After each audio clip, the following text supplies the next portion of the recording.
Let us speak today of wholeness. You are welcome here, all of you. Here, you do not need to be something more or something less.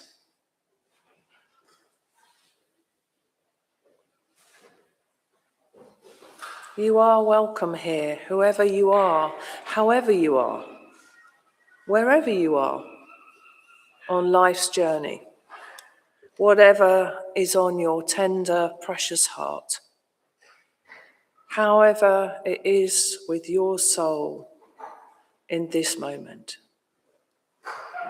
and whoever and however you love. Good morning, everybody, and welcome to our celebratory Pride service. Welcome to those of you who are here in the church, and maybe some of you are here for the first time, and those of you that are joining online. We like to think that we're an inclusive faith all year round, not just at Pride, and we put our faith not just on a flag, but in the actions we take every day to ensure that this church welcomes all. A spiritual community that has no hidden dogma or creed that will exclude. And that is something to celebrate. Let us light our chalice.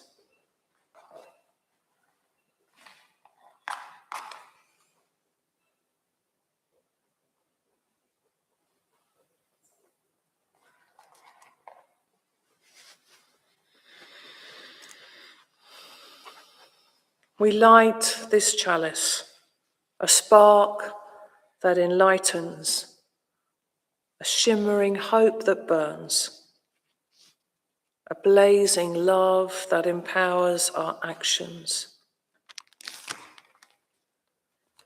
We light it this weekend for those who celebrate themselves, who fear, who hope, who persevere in the face of life's setbacks and uncertainties, and resist conformity and oppression in all its forms.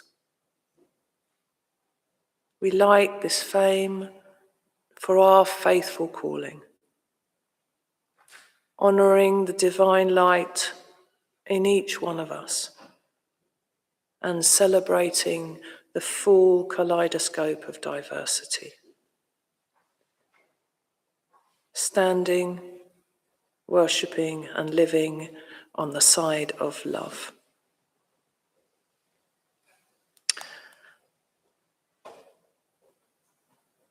I'm aware that some of us, not as in us who are here, but some of us who are part of this community may be in bed this morning. We are operating against quite a big list of wonder, from Wild God to RuPaul to Ray, and a whole list of today. So for those of you who are in bed watching us, lucky you. And some of you who may join us in the week when you've recovered, then our blessings to you. So let us open with a prayer for Pride. This is adapted from an original prayer by Reverend Sam Linguist. I invite you to use the word God as you choose. God of wild love and extravagant acceptance, Spirit of boldness and beauty, you are present in the grit and glitter of life, and you are with us now. Awaken us to your dream for creation, where everybody is free to flourish however you have made them. Forgive us for the moments we have held back your ever-flowing current of love.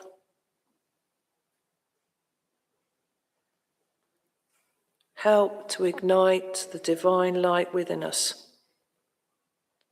Sparkle the prism of our bodies and brighten every corner of this earth.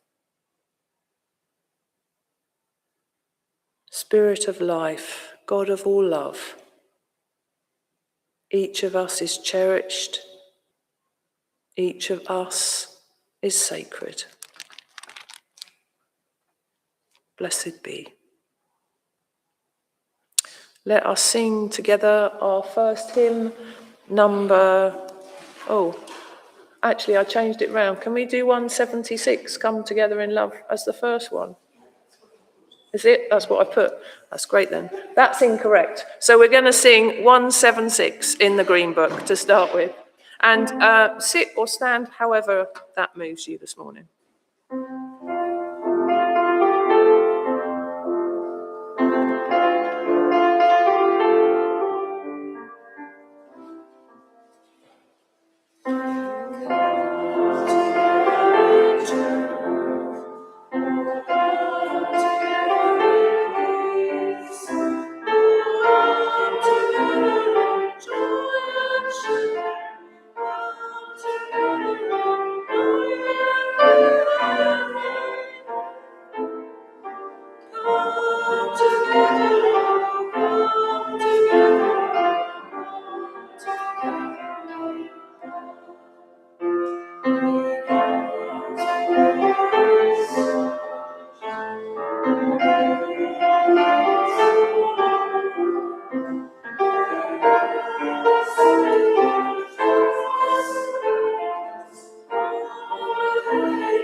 The reading we're about to hear by Victoria Safford is called Any Other Questions.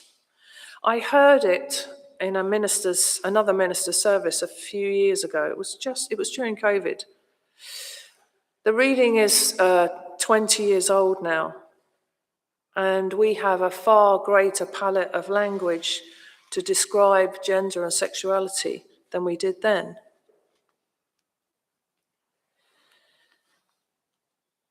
When I heard it, I was surprised that it was 20 years old. In some ways, we've come a long way. And yet, listening to these words, there's a sense and a feeling that in the last 2 years or so, within the LGBTQI+ community, we're going in reverse. For all of us, whether we've been Unitarians for a while, or whether we're just stepping in, putting our toe in,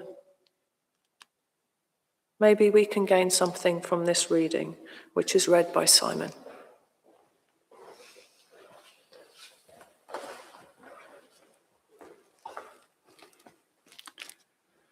Any Other Questions by Victoria Safford.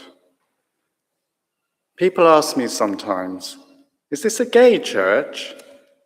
It is a privilege to answer. Ours is absolutely, gladly, hopefully and humbly, gaily a gay church. A gay tradition where everyone, including heterosexuals, is welcome. Where everyone is needed, where everyone's experience is cherished as a sacred text, because no one's experience of living or loving can be comprehensive, because each of us holds clues the others need about how to live with dignity and joy as a human person, and none of us knows enough about that yet to be considered whole. It is absolutely a gay church, even as ours is a gay world, if you would look around. Gay church, straight church, people's church, a human congregation, made holy by the holy hopes and fears and dreams of all who wish to come. Come in, we say. Come out. Come in. We're all in this together. I will not speak of tolerance with its courteous clenched teeth and bitter resignation. I will not speak about acceptance of other people and some other kind of lifestyle. I can only look in laughing wonder at human life in all its incarnations. I can taste only in passing the breath of the spirit of life on my mouth and understand our common longing to breathe in deep, deep gulps of it. I cannot think of being anybody's ally even, because even that implies some degree of separation, some degree of safety for some of us, not all. We are allied with no one and with nothing but love. The larger love transcending all our understanding, various, variant, beautifully deviant aspects of ourselves are bound in elegant unity. I know that on some sad and disappointing days, these words describe the church that yet shall be, and not the church that is. I know. But I know too that to answer is an act of creation. To answer this question, and some others, is a privilege, a prophetic imperative, a joy, a duty, and a holy sacrament.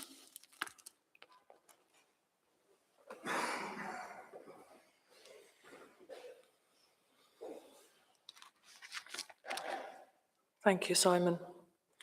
Words by Victoria Safford, written 20 years ago. Actually, 24 years ago. Let's sing again.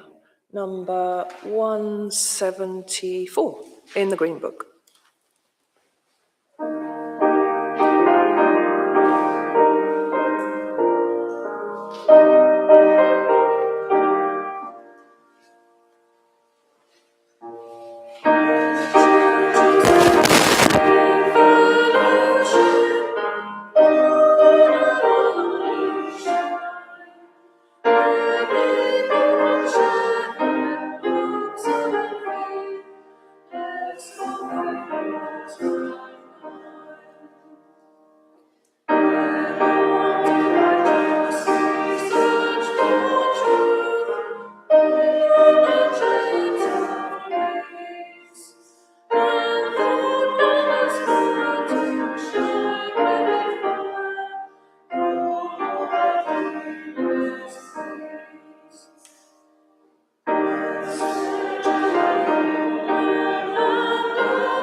We come to a time of prayer and reflection.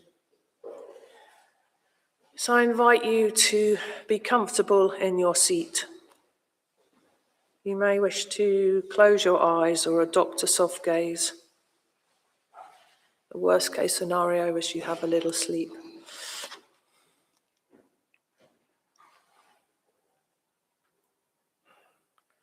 Be with us now as we allow ourselves this time of space and stillness.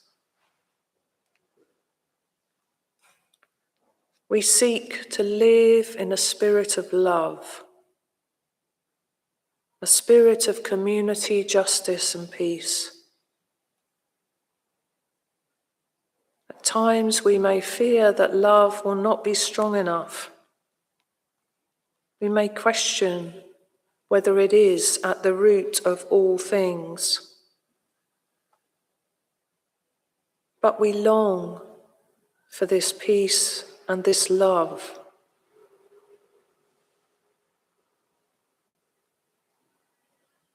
And as we are in company this morning, some of us have our hearts freshly broken open by all the world's sufferings, by loss and grief, rejection and loneliness, by all the injustices of this world.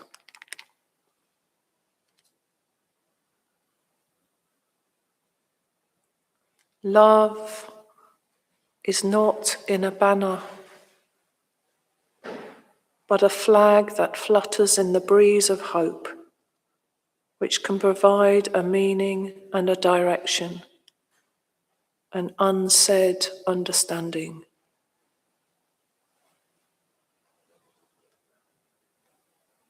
Glitter in itself doesn't forgive, but sparkles the inner joy of finding oneself in declaration or allyship.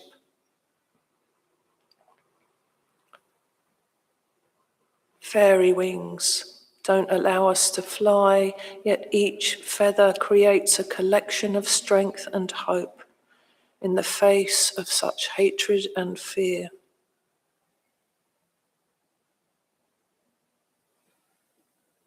Communities can build a stronger bridge of hope, which creates a space where spirit lives in love and togetherness. Let us be still together.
come to a time where you're invited to come and light a candle.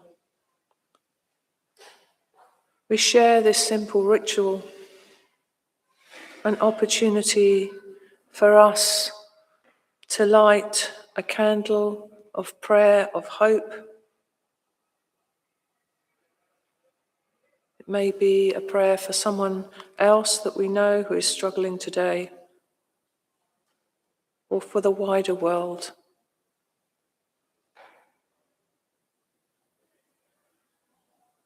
It may be because of the thoughts and feelings and togetherness or not that you felt this weekend.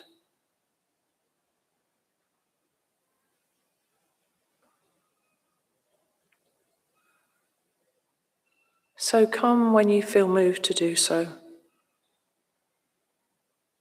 to light a candle.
May the prayers and the candles that we've lit, the words that we speak inwardly, be held in the spirit of all love.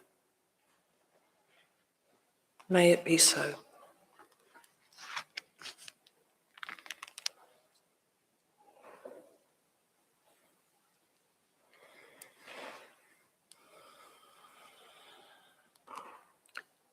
I'm taking you back to the 60s. Some of you probably not even alive then. But anyway, that's where we're going. Dr. Tony Cross was a minister at Lewisham Unitarian House for 5 years in the late 60s. He was an advocate and an activist for gay equality. Whilst we might assume that Unitarians are all very liberal and accepting these days, Dr. Cross and Reverend Keith Gilley, who was the minister at Golders Green, struggled to get support from the wider national movement. They proposed motion after motion at the annual general meetings.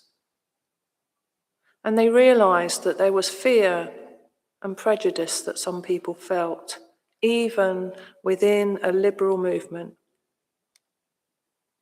They realised that that was born of not understanding or knowing.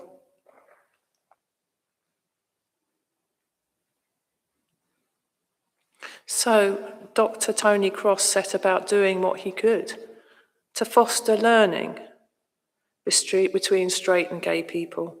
He set up discussion groups at the meeting house. They were called Intergroup.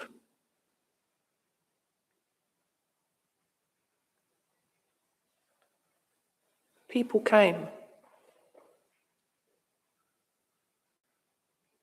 People asked their questions. People were allowed to ask their questions. People came with curiosity and concern.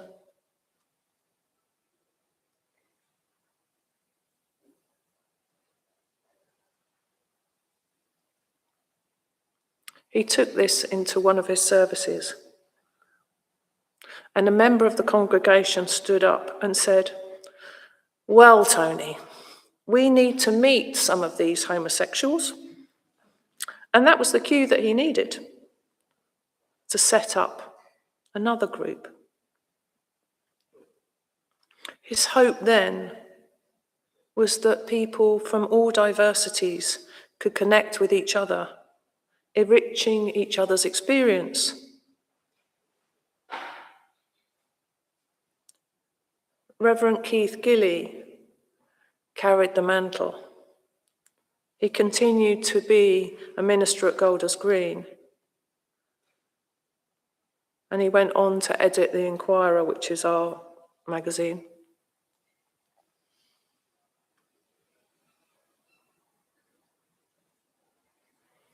There, he continued to have these dialogues. Nothing was off the table. And in 1976, it seems mad to say it now, but in 1976, the Unitarian denomination agreed that ministry training should be open to all, regardless of gender and sexual orientation. This was long before the debate of civil partnerships and equal marriage. He was already blessing gay unions at Golders Green.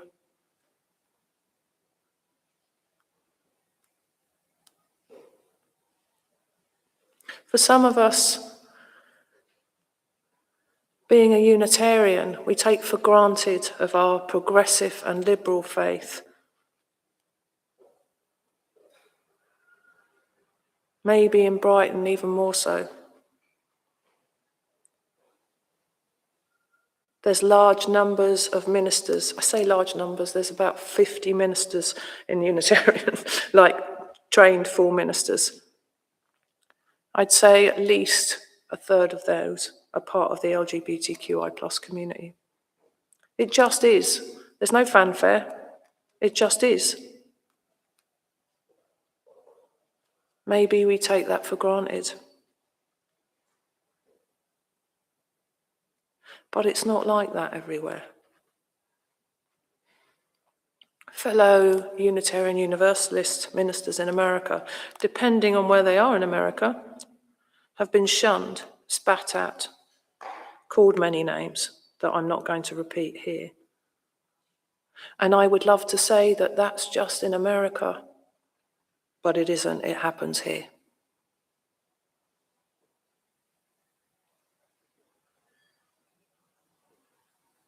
When you meet a person who is LGBTQI+, you immediately know that there was a time when they realized they were different. There were decisions that had to be made about whom to tell, how to be in the world. A world that often didn't include them.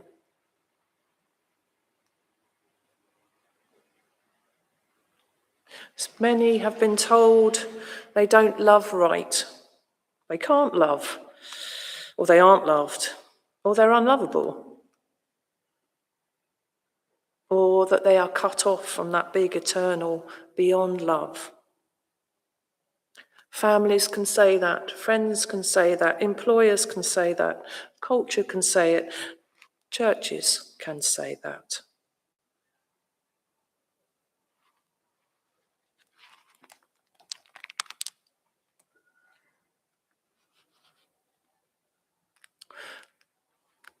We might like to sit here and go, yeah, but we're not like that.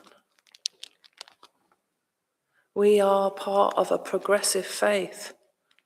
Look at what we've done.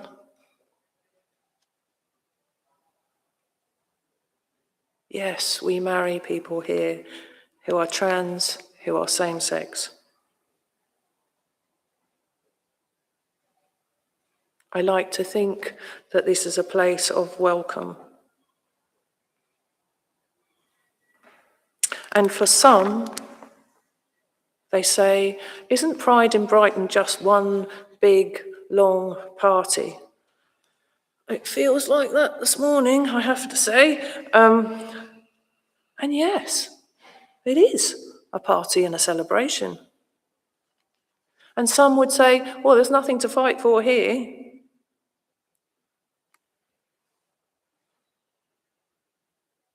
Is that really true?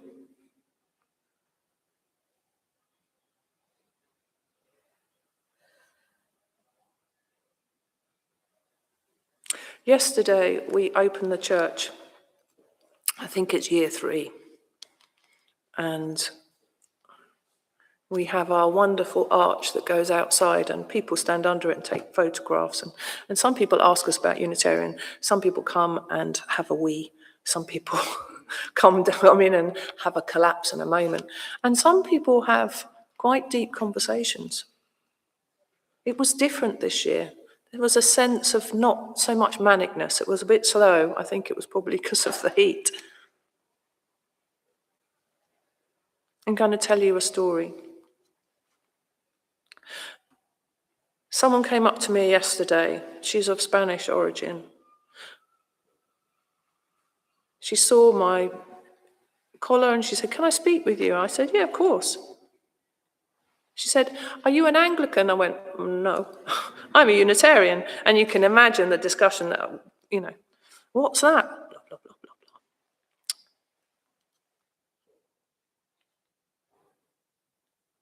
She said, "Can I come here? I've been brought up as a Catholic." I said, "Yeah, of course." And she thought for a moment and she went, "Can I come here because I'm queer?" I said, "Yes, of course."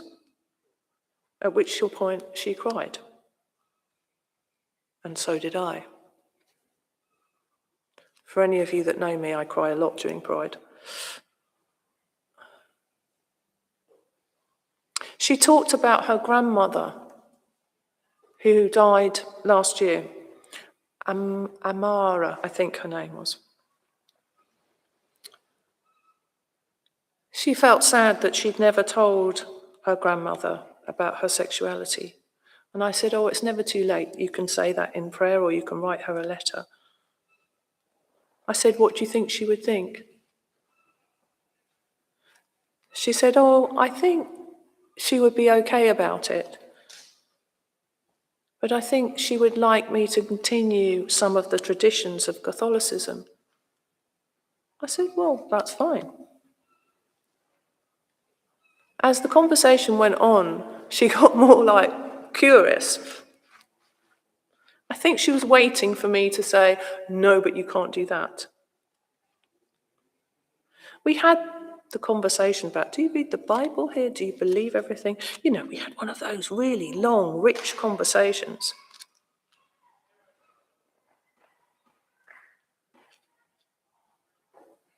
She then went on to tell me that she'd been in a church in Brighton where they had prayed for her. I thought, oh, that's nice. She said, they prayed for me to get rid of my gayness.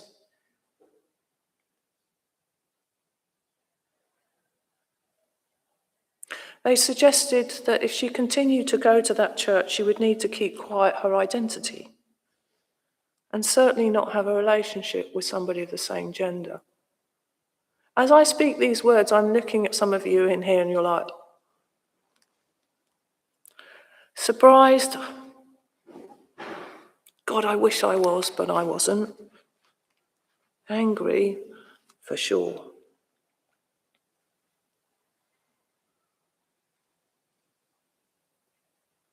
I asked her what it would be like to come to a church with all her muddled feelings about her Catholic faith and her journey of discovery.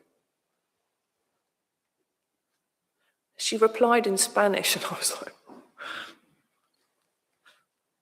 and then she said, well, that doesn't exist, does it? I said, well, I think maybe it does. Imperfectly, it exists here. We cried again.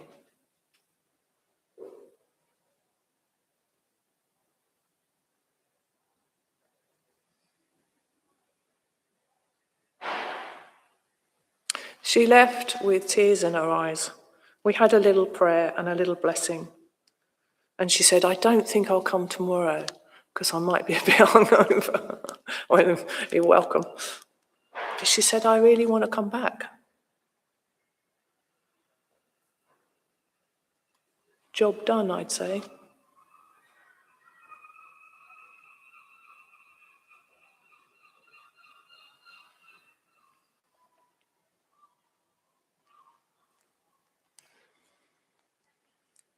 So what is the job of being a Unitarian today?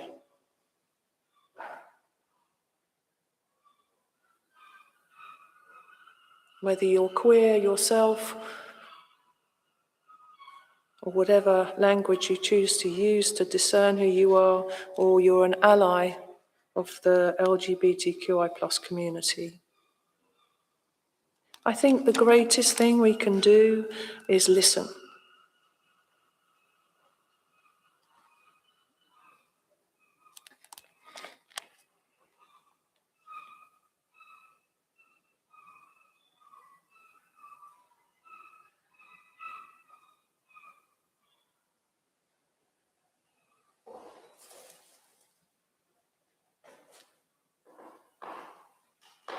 When I started coming to this church, I soon learned that our faith has many experiences and that all truths are equally true.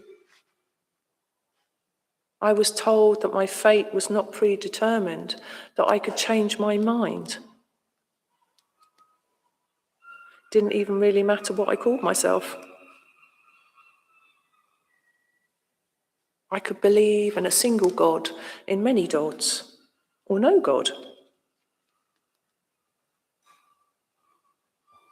I learned that my truth and your truth can be true, even if they completely contradict each other.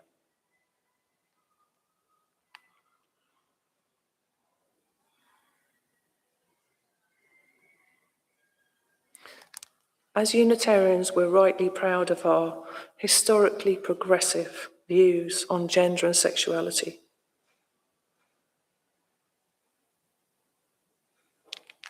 But there's so much more to do.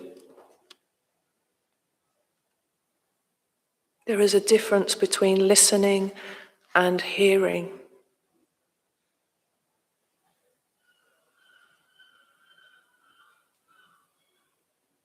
Maybe you've had a conversation with somebody that felt really, really important.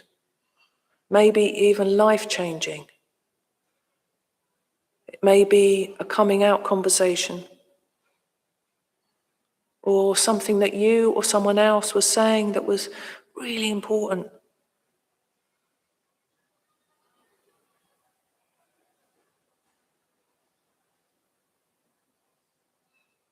And within those conversations, there was those sacred moments of stillness.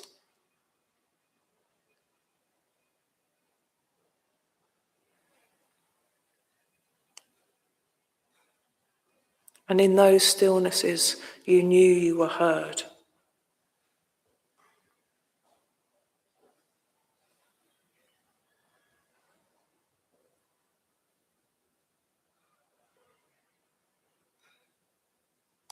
So do we still need to have pride? Do I still need to stand here and go, oh? The answer is yes. We're not done. I don't think we'll ever be done. I hope we'll never be done. That woman who came yesterday, whether she comes back or never comes back, she has an understanding that she can grow her faith in a place where it's safe to do so.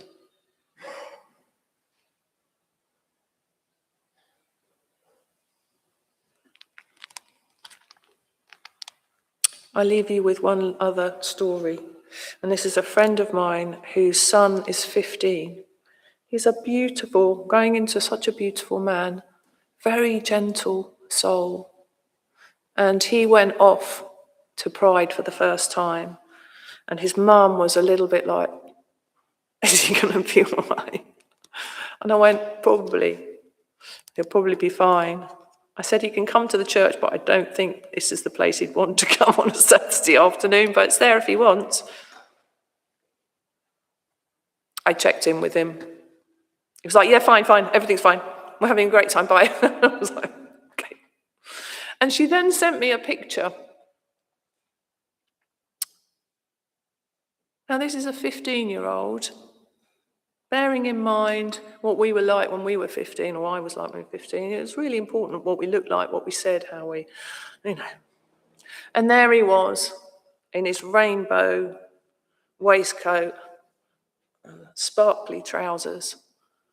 He's got incredible mop of hair, which he'd styled into it was glorious. A little bit of makeup and lipstick, painted nails. And he was just there in all his glory. And the picture of his friends, they were all dressed in just a cacophony. It's almost like throw everything gay and they put it all on. And they went out and had a fabulous time.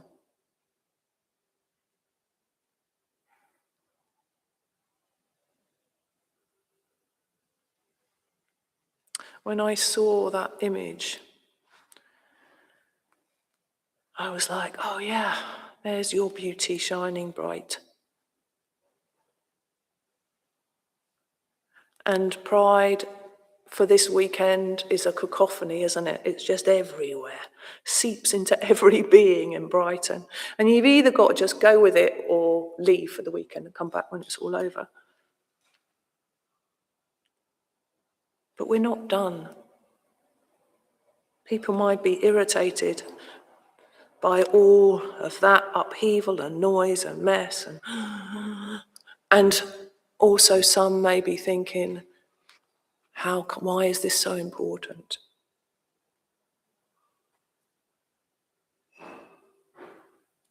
My prayer is that I hope that we can listen to people's fears and concerns.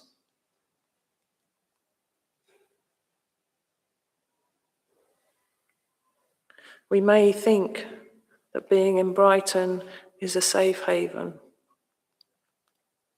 And I'd love to say it is, but there are times when it isn't. And there are times when it's not safe to be queer in Brighton.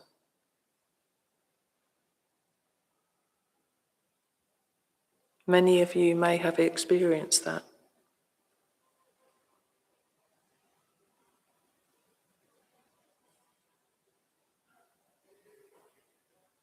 I know a minister in Brighton who is in the closet because for him to come out would be a decimation of his career because he lives with his partner.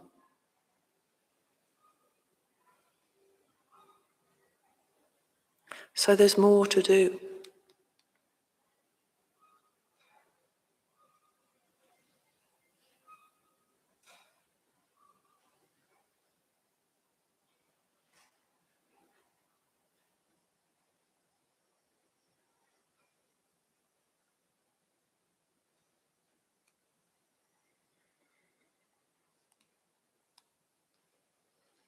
Let us come together in prayer.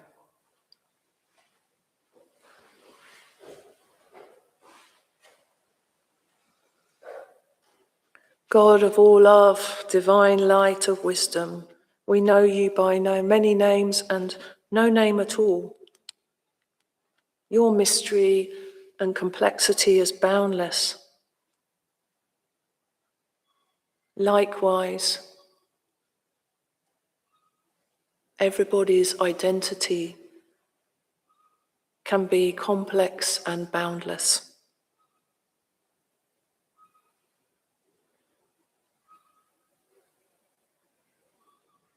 May we bless the honor and identity and experience of all we meet. May we feel a sense of pride that in this church,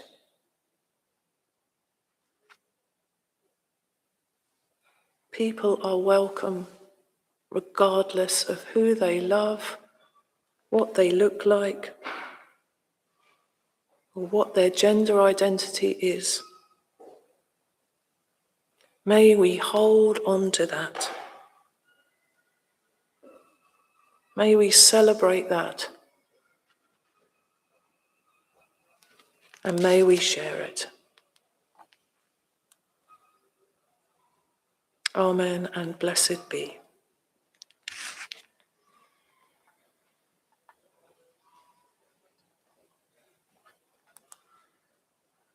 We sing together our final hymn, 195, in the Purple Book. I think we are singing it to a different tune, so don't follow the tune that's next to 195, otherwise you'll get a bit confused. Thank you.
I leave you with this rainbow blessing by Cricket Hall. I say it every year and it always makes me cry, sorry. Anyway, I'm going to sing it anyway. May the drag stage rise to meet you. May the world rise to accept and embrace all of you. May the rainbow of love enfold you. May your fluidity never be hindered. May your pronouns always be supported and your dead name forgotten. May those you invite into your life remain loyal.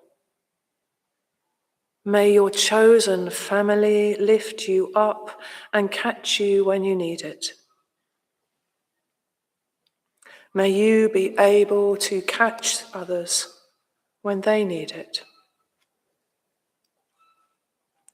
May you remember sensitivity is not a weakness, but instead a great strength welling up inside of you.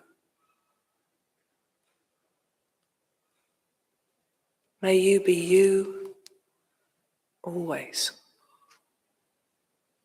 Happy Pride.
I thought she was.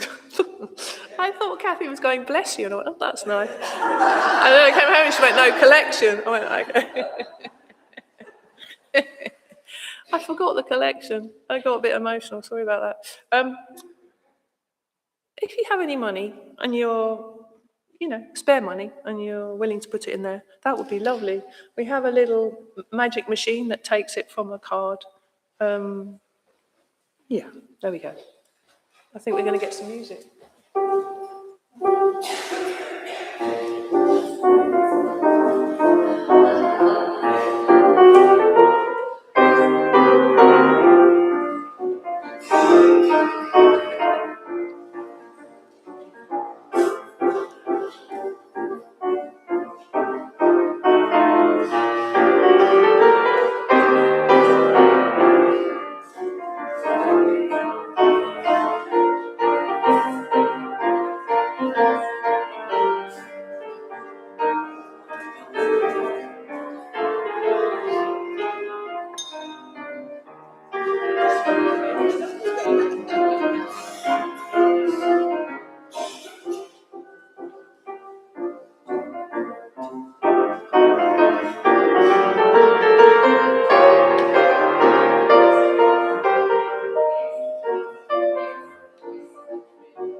Thank you, thank you, Kathy. That was good. Thank you, everybody, for your generous donations. Whatever you choose to do today, have a glorious day. And Jen has some notices. Great. Good. Chaotic but wonderful. Thank you to Kathy for wonderful playing, for Stuart for setting up, for Fanny who's gone to make our tea and coffee, and Jennifer for the lovely, reflective, inspiring service. Thank you. So going through the week, Wednesday there is quiet reflection. The details are on the board, but I think they need a little tweaking because we don't have music anymore, do we? Okay, that's Wednesday lunchtime, and that's a good opportunity to be still in the middle of the week. No more Friday lunchtime concerts until September, taking a summer break. In the newsletter, there were a couple of things I just wanted to add to. Remember the offer of credo walks, which are a great concept where you meet up with someone who's randomly allocated, I think, to you, partnered with you, totally random, which is good. So you meeting someone you may not feel quite comfortable with, or you don't know what they believe. So, and the two of you go, if you wish to go for a walk, short, long, and talk about what you believe, what you think life's about, what's worrying you. And as Jennifer said, you can have a coffee instead if you don't want to go for a walk. It's a great opportunity to explore another's beliefs and your own, and just bounce off each other. So there's a poster on there, and I'll put another sign-up sheet because I took the old one because it has people's emails on it. So Right. I'll put another one up there. Great. We've done allocation, first round of allocation, but there's people waiting for the second round. So Right. it's just going to be ongoing. Right. Okie doke. And the other thing was to highlight what the Treasurer put in about effortless fundraising for our church by signing up to Easy Fundraising. And that means that whenever you shop online at, I think there are now kind of 3,000, 4,000 retailers involved, a percentage of your spend goes to your chosen charity, which you can identify as the church. I just wanted to say that, and we've got 5 new sign-ups already. When you're signing up, if you opt to download the browser extension, it's like a little jigsaw piece that's sat in your browser. It will whenever you go online to shop, Tesco's, Booking.com, Debenhams, it will automatically come up with a little box. Do you want to have a donation? And you just click yes, and then you go off, go shopping. So rather than having to go through the Easy Fundraising site and say, I want to shop at Tesco, this is effortless. You just get this little browser extension, and every time you shop, you get the opportunity to say, yes, I want a donation. And I raised £3.20 on Friday by buying some fence panelling. Amazing. You're welcome. Okay, so looking further ahead, next Sunday, our service will be led by Interfaith Minister and Unitarian, Hastings Unitarian member, Safar Wisby. So look forward to that. And at 5 o'clock, later in the afternoon next Sunday, we have our 1-hour in-person contemplative circle. Again, there's a poster up there, top left, tells you all about it. 3 more dates. I'm quite excited about this. It's a real opportunity for me to learn about what it's like to be trans or non-binary, what the experiences are, and to open my heart and my mind. So it's a workshop here next Saturday. Starts at 11, coffee from 10:30, and Jennifer will be holding the space, and we've got Rev Petter Evans speaking. Yeah, so it goes on till 3, so it's kind of 11 till 3. And it's free. It's free, and I mean, it does, there's a notice up there, asks you to sign up just to register you're coming. So, but there's no cost. Further ahead, on the 16th of August, we have our anniversary service for the church, and followed by a picnic in Pavilion Gardens. And finally, on the 6th of September, there will be a congregational meeting after the service then, so a chance to talk about our dreams for the church. Thank you very much. So some of you might have heard about the emergency briefing film. There'll be details about that coming soon. I'll put a poster up, but if you can put the date in your diary, it's the 4th of October. We're going to show the film after the Sunday service. So that, again, is a date for your diary. And now we have tea and we have muffins, vegan muffins. I know, made by Fanny's Fair Hand, coming through the door now. Maybe.